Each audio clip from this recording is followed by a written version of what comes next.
Apakah Arab Saudi memberontak terhadap Turki Utsmani? Apakah Arab Saudi mengkhianati Turki Utsmani?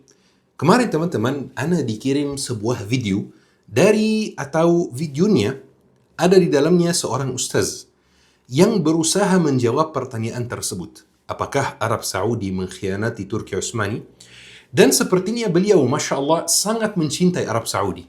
Sampai beliau menyampaikan satu kalimat yang bikin anak kaget, teman-teman. Kata beliau, Najd dulu, Najd yang sekarang di dalamnya ada Riyadh, ibu kota Arab Saudi, Najd dulu tidak termasuk Turki Utsmani, maka tidak bisa dihitung sebagai pemberontak atau pengkhianat karena memang tidak termasuk Turki Utsmani. Jujur teman-teman, Ana melihat video ini sebagai pelajar sejarah, sebagai pecinta sejarah, sebagai pengisi kajian tentang sejarah. Ana melihat video ini, Ana kaget. Benar-benar Ana kaget teman-teman. Dan Ana langsung mengatakan, beliau ini hanya salah satu dua kemungkinan. Jadi dua kemungkinan beliau ini. Kemungkinan yang pertama, beliau tidak pernah belajar sejarah. Beliau benar-benar tidak pernah belajar sejarah. Beliau bukan ahli sejarah dan tidak paham sejarah. Mungkin beliau ahli fiqih, ahli aqidah, tapi pengetahuannya tentang sejarah kurang. Kemungkinan yang kedua teman-teman, beliau sengaja membolak-balikkan fakta untuk meninggikan nama satu negara dan menutupi keburukannya. Ana tidak tahu beliau yang mana antara dua kemungkinan ini. Tetapi ana husnul zon saja, beliau adalah kemungkinan pertama, yaitu beliau tidak paham sejarah. Makanya teman-teman, Ana sampaikan kepada beliau, kalau tidak paham sejarah, tolong jangan bahas sejarah. Hari ini teman-teman, Ana akan menyampaikan fakta-fakta mengejutkan tentang pertanyaan ini. Apakah Arab Saudi mengkhianati dan memberontak terhadap Turki Utsmani? Sebelum kita menjawab pertanyaan ini teman-teman, kita harus paham dulu sistem kepemimpinan di Daulah Utsmaniyah seperti apa. Setiap negara itu punya sistem kepemimpinannya sendiri. Misalnya di negara seperti AS, Amerika Serikat, itu sistemnya federal teman-teman. Jadi setiap provinsi punya undang-undangnya sendiri dan ada satu undang-undang besar yang mengatur beberapa poin tertentu yang diikuti oleh semua provinsi. Tetapi setiap provinsi punya peraturannya sendiri. Makanya teman-teman, kadang-kadang kita lihat di Amerika Serikat, misalnya di provinsi A, ganja legal. Di provinsi B, ganja tidak legal. Di provinsi A, prostitusi legal. Di provinsi B, prostitusi tidak legal. Kenapa kira-kira teman-teman? Karena setiap provinsi ada undang-undangnya sendiri karena ini sistem federal. Teman-teman, kalau mau memahami ilmu agama, memahami Al-Quran, kuncinya adalah belajar bahasa Arab. Insya Allah di Syabab Belajar Academy tersedia kelas bahasa Arab untuk pemula, untuk orang yang tidak tahu apa-apa tentang bahasa Arab. Ada kelas malam buat yang bekerja, ada kelas subuh sebelum berangkat kerja. Bismillah, daftarkan diri sekarang. Baik teman-teman, kalau Turki Utsmani dulu bagaimana? Turki Utsmani itu teman-teman dulu punya sistem yang sangat unik teman-teman. Mereka punya pembagian wilayah. Misalnya kita di Indonesia kan ada provinsi, kota atau kabupaten, kemudian ada kecamatan, kelurahan, desa, ada dusun, RW, RT, dan lain-lain. Pembagian wilayah di dalam Turki Utsmani itu sedikit berbeda teman-teman. Utsmaniyah punya yang namanya iyalet. Iyalet itu semacam provinsi besar, tapi benar-benar besar teman-teman. Yakni sebesar negara. Misalnya Mesir pas masih di bawah Turki Utsmani, Mesir statusnya iyalet. Syam, Palestina, Suria, Lebanon itu statusnya iyalet.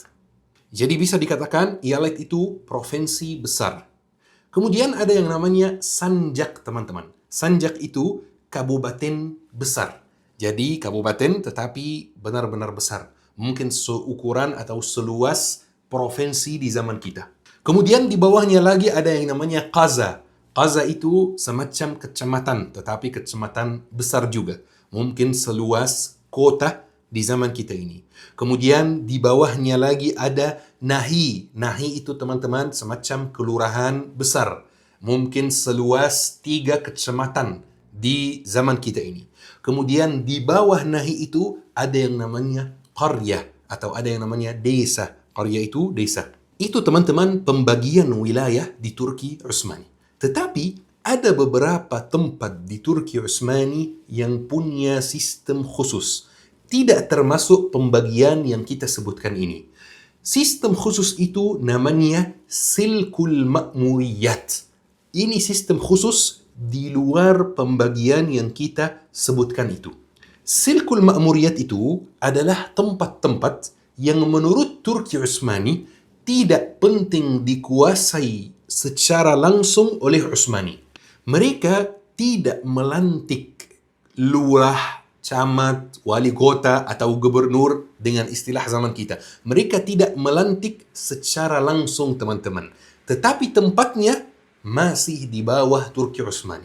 Biasanya itu teman-teman karena 2 alasan utama. Alasan yang pertama, karena tempatnya gersang, padang pasir, panas luar biasa, dan penduduknya sangat sedikit teman-teman. Alasan yang kedua teman-teman, karena tempat-tempat tersebut biasanya ada budaya kekerasan. Hidup itu keras. Budaya kekerasan saling menyerangi seperti budaya al-ghazw wal-mughalabah yang kita pernah ceritakan sebelumnya di kajian sejarah Arab Saudi. Makanya tidak begitu penting untuk dikuasai secara langsung. Hari ini desa ini menyerangi desa itu. Kemudian besok desa itu menyerangi desa ini. Perang 24 jam. Jadi teman-teman, Turki Utsmani menguasai tempatnya yang namanya Silkul Ma'muriyat atau sistem yang namanya Silkul Ma'muriyat dikuasai, zakatnya dikumpulkan oleh Turki Utsmani, tempatnya patuh terhadap Turki Utsmani, tetapi pemimpinnya, kepalanya bukan dari Turki Utsmani, tidak dilantik oleh Turki Utsmani, tetapi dari warga lokal. Cuman tunduk terhadap khalifah, tunduk terhadap pemimpin, tunduk terhadap wali kota dan gubernur yang di atasnya. Dan setiap beberapa bulan, Turki Utsmani mengirim pejabat untuk menguasai daerah-daerah yang sistemnya Silkul Ma'muriyat itu dan menyampaikan laporan kepada Istanbul dan memastikan zakat itu dikirim ke pusat.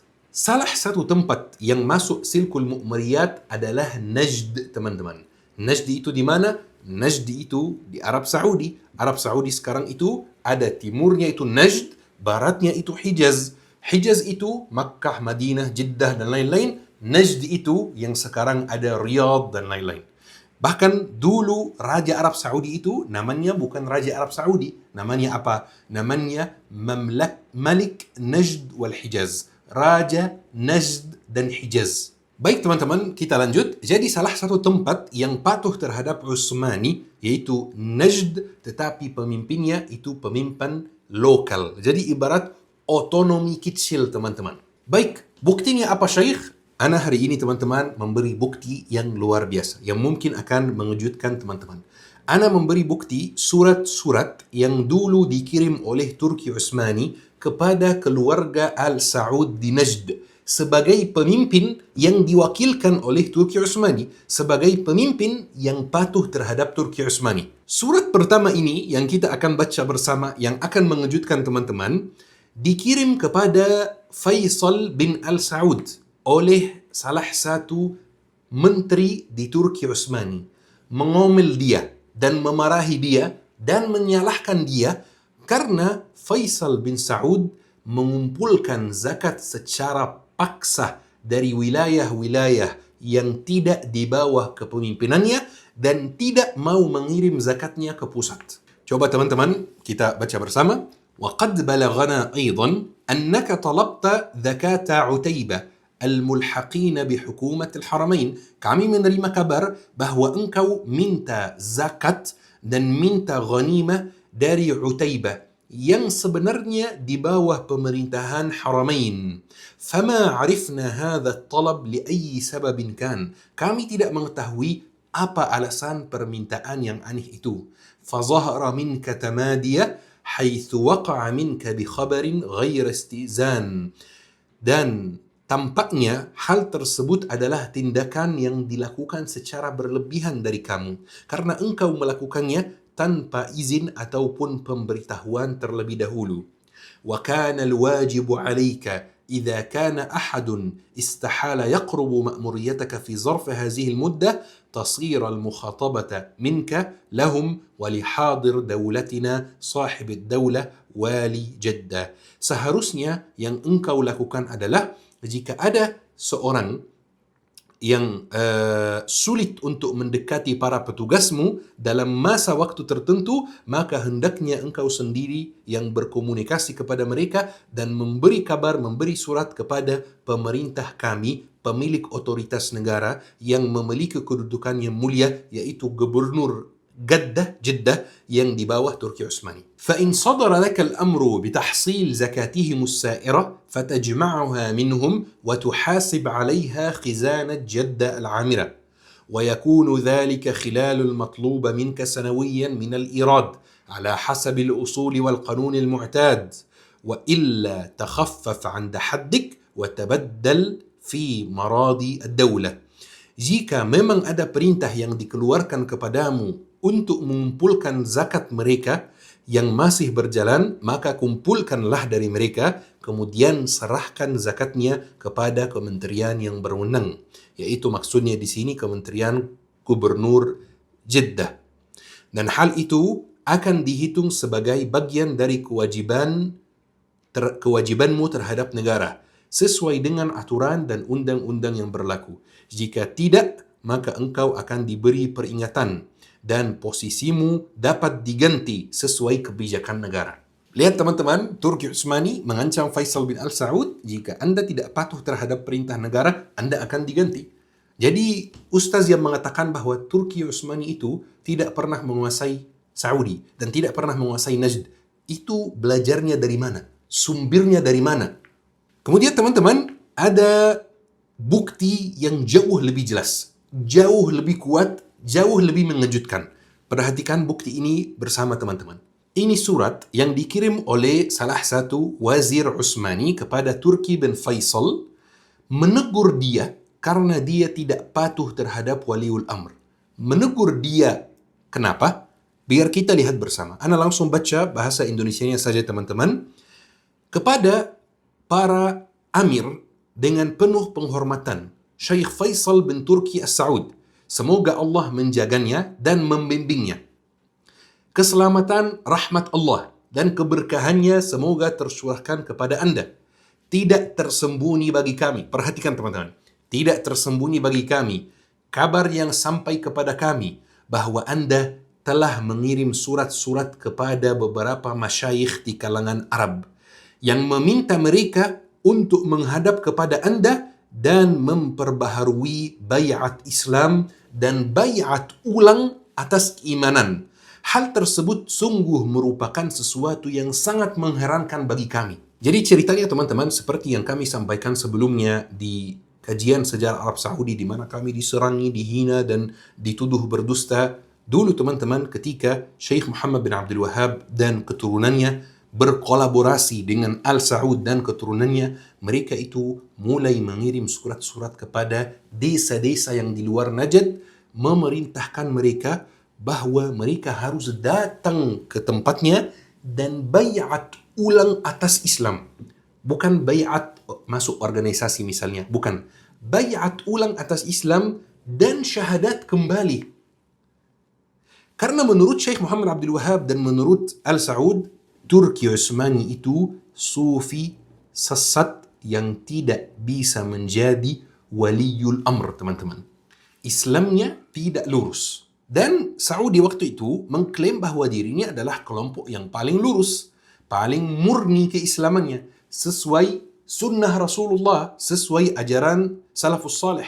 Makanya suku-suku Arab harus hijrah kepada mereka sebagaimana Rasulullah hijrah dari Makkah ke Madinah dan bayat ulang terhadap mereka dan syahadat lagi. Fakta sejarah yang ditolak hanya karena mencintai satu negara. Dan ini masalahnya ketika penuntut ilmu tujuannya bukan mencari kebenaran, tetapi mencari pembenaran. Dia dari dulu mencintai satu pihak, maka dia mati-matian bela pihak tersebut. walaupun fakta sudah di depan mata.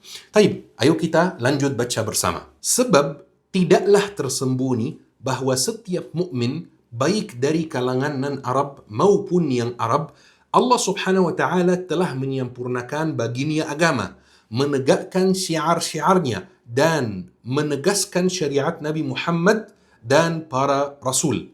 Allah Subhanahu wa taala berfirman, pada hari ini telah aku sempurnakan untuk kalian agama kalian, telah aku cukupkan kepada kalian nikmatku, dan aku ridai Islam sebagai agama kalian. Jadi teman-teman, Turki Utsmani heran, kok minta suku Arab untuk berbaiat lagi atas Islam? Emang Turki Utsmani itu apa? Emang suku-suku Arab itu apa selama ini? Kan Muslim saja, kenapa diminta lagi untuk baiat ulang, untuk syahadat ulang? Yuk kita lanjut baca teman-teman. Maka sungguh mengherankan kami bila Anda diberitahu bahwa telah jadi pelemahan dalam Islam atau pembaruan terhadapnya, atau telah terjadi penyimpangan dalam agama yang lurus ini hingga terancam runtuh, sementara kami mengetahui dengan jelas bahwa wajah kebenaran itu nyata dan terang. Karena teman-teman, Saudi, sayap politik Saudi, sayap agama Syekh Muhammad Abdul Wahab di zaman itu menyuarakan satu konsep yang menipu banyak orang, bahwa agama ini sudah lemah, bahwa agama ini perlu pembaharuan, bahwa agama ini sudah banyak bid'ahnya, bahwa Turki Utsmani itu pro asing, Turki Utsmani itu pro kuffar, Turki Utsmani itu membiarkan kuffar, membiarkan orang kafir memimpin umat Islam. Dan subhanallah teman-teman, yani lucunya, ironisnya, setelah Turki Utsmani runtuh dan mereka yang berkuasa, apa yang terjadi? Apakah kita jadi lebih kuat? Apakah kita jadi lebih bermartabat? Apakah orang miskin diberi makanan? Apakah umat Islam di Gaza ada yang melindunginya? Astagfirullah. Yuk kita lanjut teman-teman. Tidak tersembunyi bagi siapapun bahwa selama 700 tahun kekuasaan, perintah, dan otoritas telah stabil berada di tangan Daulah Aliyah Utsmaniyah. Semoga Allah menjaganya. Dan baiat umum telah diberikan kepada negara tersebut sejak masa itu, serta kesepakatan umat telah terikat atasnya, baik dari kalangan khusus maupun umum kaum muslimin, tanpa adanya keraguan dan tanpa perselisihan. Adapun apa yang telah Anda ketahui dari sabda Nabi yang mengancam orang yang memecah belah persatuan umat Islam, maka sungguh kami telah menolak berita-berita yang disebarkan kepada kami dari negeri Anda. Kami mengenal pada diri Anda kesempurnaan akal, ketelitian berpikir, dan kedalaman kajian dalam mempertimbangkan akibat-akibat perkara hingga batas akhirnya. Kurang lebih teman-teman mirip sekali dengan zaman kita ya. Baik, kita lanjut teman-teman. Maka jika ada seseorang dari kalangan pembisik kejahatan dan orang-orang yang merusak yang mencoba menampakkan kepada Anda perbuatan-perbuatan semacam ini, maka demi Allah, tujuan mereka tidak lain hanyalah menyeret kehancuran kepada Anda dan membahayakan negara melalui diri Anda. Sebab bila ujung tombak mereka diarahkan melalui perbuatan-perbuatan tercela semacam ini, niscaya akan lahir dari hal tersebut perkara-perkara yang tidak mampu ditampung oleh tulisan ini dan membuka pintu-pintu keburukan yang tak seorang pun sanggup menutupnya. Dan tidaklah bermanfaat teman yang akrab, tidak pula kerabat yang dekat, dan tidak pula nasab atau hubungan kekerabatan. Wallahi teman-teman, ana bersaksi bahwa apa yang disampaikan wazir itu benar. Jika umat Islam terpecah belah, maka akan terbuka pintu-pintu keburukan yang tak seorang pun sanggup menutupnya, dan tidak bermanfaat teman akrab, tidak pula kerabat dekat, dan tidak pula nasab atau hubungan kekerabatan. Baik teman-teman, kita lanjut baca. Maka keagungan sultan kami bertanggung jawab atas keamanan wilayah-wilayah kami, serta perlindungan terhadap kaum lemah dari seluruh umat Islam, dan kenyamanan serta kesejahteraan penduduk dua tanah haram dan orang-orang sekitarnya dari kaum muslimin. Maka wajib atas Anda untuk menahan diri, tidak terlibat dalam keadaan-keadaan seperti ini dan bermusyawarah dengan orang-orang berakal dan tulus dalam perkara-perkara yang mungkin muncul dari sisi akibatnya, serta memikirkan konsekuensi-konsekuensinya dan apa yang dapat ditimbulkan berupa masalah, serta apa yang akan dihasilkan berupa kekacauan dan fitnah. Saudara menasihati saudara. Tabarakallah. Ketika umat Islam itu tidak terpecah belah, rasanya luar biasa, teman-teman. Kemudian teman-teman, dia mengakhiri dengan sebuah tulisan, dan sungguh telah sampai kepada kami pula kabar bahwa Anda meminta zakat ainab, zakat anggur kering, dari orang-orang yang berada di bawah pemerintahan dua tanah haram. Maka kami tidak mengetahui alasan apapun yang melatar belakangi permintaan tersebut, sehingga tampak bagi kami bahwa perbuatan semacam itu dilakukan tanpa dasar. Ini yang paling parah, teman-teman, karena di dalam Islam zakat itu bisa langsung dibayar kepada mustahiq sendiri. Saya punya zakat, saya langsung bayar kepada mustahiqnya. Tetapi jika saya tidak bayar kepada mustahiqnya, maka yang bertanggung jawab atas kumpulkan zakat adalah waliul amr. Yang bertanggung jawab atas membagikan zakat adalah waliul amr, teman-teman. Yang di zamannya adalah Turki Utsmani. Saudi waktu itu, tanpa izin, mereka langsung kumpulkan zakat dari penduduk yang berada di bawah kekuasaan Utsmaniyah tanpa izin Utsmaniyah. Ini kayak pesan bahwa di mana saya mengumpulkan zakat, berarti saya bertanggung jawab. Baik teman-teman, semua pesan-pesan yang Ana sampaikan ini bukan di zaman Abdul Aziz bin Al Saud. Abdul Aziz bin Saud itu adalah raja pertama Saudi ketiga. Kerajaan Saudi ketiga, dia adalah raja pertamanya, yang merupakan bapak dari raja yang sekarang. Semua pesan-pesan yang sebelum ini di zaman raja-raja sebelumnya. Tapi ada bukti yang kuat sekali dari zaman Abdul Aziz Al Saud kemarin, bahwa Abdul Aziz Al Saud sendiri pernah dilantik oleh Turki Utsmani sebagai gubernur Najd. Jadi Najd selama ini masuk sistem silkul ma'muriyat. Tetapi di akhir masa Utsmaniyah ada rencana untuk merubah Najd jadi gubernur sendiri, jadi provinsi sendiri, punya gubernur seperti Mesir, Syam, dan lain-lain. Bayangkan teman-teman, tidak ada bukti yang lebih kuat dari itu. Abdul Aziz Al Saud dilantik oleh Turki Utsmani jadi gubernur Najd. Bukan hanya itu, dia diberi gelar Basyah, gelar kehormatan dalam Turki Utsmani. Mungkin seperti di Melayu gelar Datuk misalnya. Jadi teman-teman, dilantik oleh Turki Utsmani, patuh terhadap Turki Utsmani, kemudian berontak terhadap Turki Utsmani. Dan pengikutnya mengatakan hari ini bahwa Saudi tidak pernah berontak terhadap Turki Utsmani. Saudi tidak pernah menjadi bagian dari Turki Utsmani. Allah musta'an. Taib, kita baca bersama buktinya. Ini bukti dari salah satu wazir Utsmaniyah kepada Abdul Aziz Al Saud sendiri. Perhatikan bahasanya. Wilayah Najd berada di bawah kekuasaan dan perlindungan pemilik negara. Pemilik negara artinya Turki Utsmani. Yakni yang mulia Abdul Aziz Pasha Al Saud. Pasha, khalas, diberi gelar Pasha. Selama ia hidup berdasarkan firman keputusan kerajaan, dan setelah wafatnya kekuasaan itu berpindah kepada anak-anak dan keturunannya berdasarkan firman-firman kerajaan. Wali, gubernur, dan para qaim maqam. Qaim maqam itu wakil pemerintahan pusat, yang disebutkan tidak diperkenankan untuk mencampuri atas urusan luar negeri, perjanjian-perjanjian internasional negara, serta pemberian hak-hak istimewa kepada orang asing. Jadi urusan luar negeri itu masih di pusat, masih di Turki Utsmani. Abdul Aziz Al Saud hanya dilantik jadi gubernur Turki Utsmani di provinsi Najd.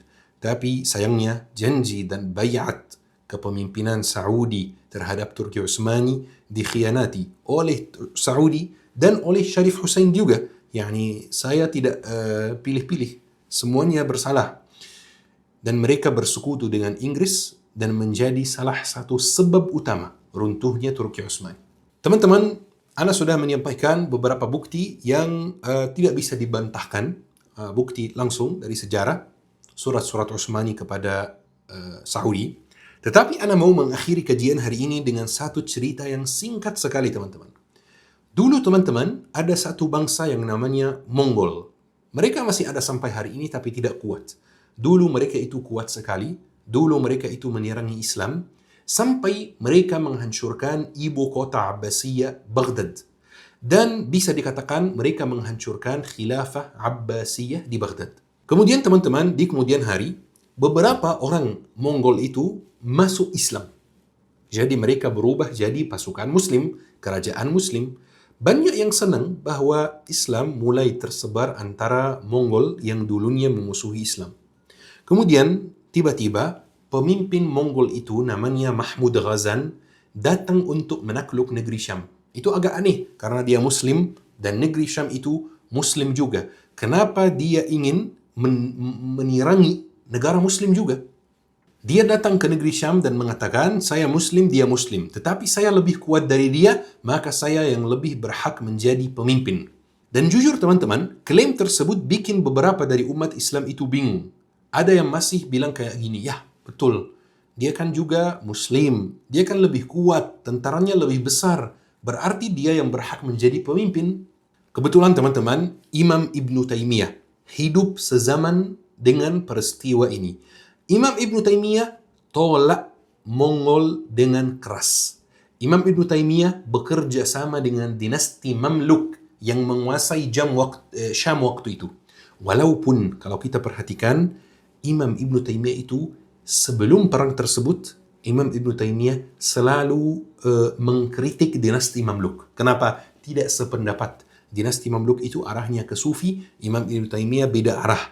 Selalu dikritik dan pokoknya dari segi agama tidak sependapat atau tidak semanhaj ya dengan bahasa zaman kita hari ini.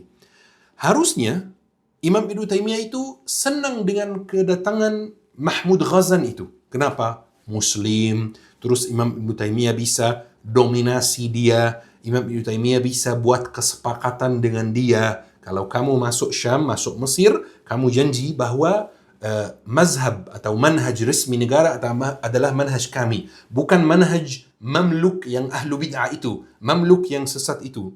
Tetapi, teman-teman, Imam Ibn Taymiyah itu ulama yang lurus.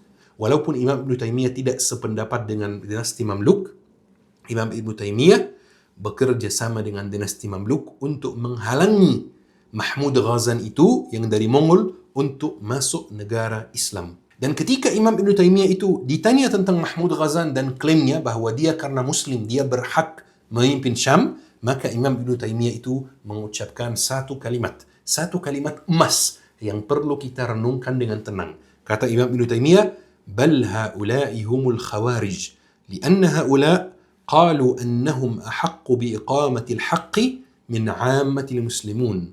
Bahkan mereka adalah kaum Khawarij. Siapa? Mahmud Ghazan dari Mongol. Karena mereka mengatakan bahwa diri mereka lah yang paling berhak untuk menegakkan kebenaran dibanding kaum muslimin secara umum. Teman-teman yang dirahmati oleh Allah Subhanahu wa taala, kalimat Imam Ibnu Taimiyah itu tidak perlu dikomentari lagi karena sudah sangat jelas. Yuk kita renungkan sendiri. Ayo kita akhiri kajian hari ini dengan doa kafaratul majlis. Subhanakallahumma bihamdik asyhadu an la ilaha illa anta astaghfiruka wa atubu ilaik. La yuhsi lisani thanaan alayk فكل صلاحي منك وإليك عظيم العطايا مبسوط يديك تنفق كيف شئت والشر ليس إليك